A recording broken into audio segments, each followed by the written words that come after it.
enkuyanja y'abantu yayakira Bishop Kazimbo mu kitinisa ati onukwe kugaruka kigura henji ya Sabadiko no Kitagata ekiyagera ngo bureberezo bundi bushemerire kwegera habwa West Ankole Diocese. Kati abantu bakulu batuuka leeti abamu naddala kujja kuba bemupira lokka abala batuuka leeti kati omukebezi najja nga gyabana genda abaana ne bakomawo paka bonna ogenda okulaba abaana nga babakomyewo dda. Kazimba yagaruka yasima bashitagata Dikonari na mununga ba Rukondo Church of Uganda ngo bureberezo bundu bwona bushemerire kubegeraho. Diocese ndamu zino kuyigira other dioceses. Children's Church. This is something every diocese should emulate. When the Lord called us, we started on the journey of becoming a model dress.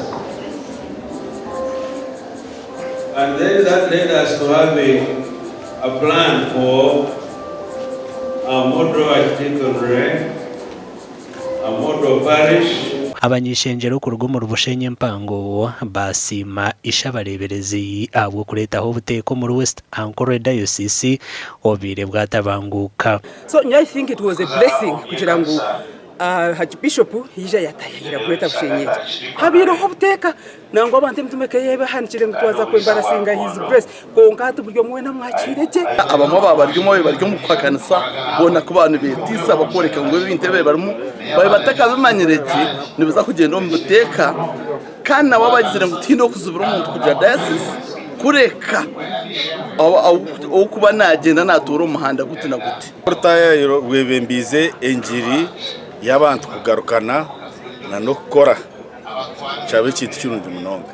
Nabwanyuma Archbishop yatongozaho umurimo gukombeka kanisa ya Kitagata Dikonari erikuza kumaraho biliyoni 2 aho yasigaye yabateraho umuganda gwa miliyoni 5 cash batyo nabapa ku rusitayo bakarundana miliyoni 120. Inamasiko kandi nkiriza ngwe cyabo mu Rukondo cyabo muri Kitagata Dikonari ahabusaba Dikoni n'abantu abija nintekateka ngo kugahati obusaba Dikono bwahebwe mugisha yo kugira ngo tuno kwatanisa tuno kara hamwe kandi tuno kuratira ibi cyaki ekugamba.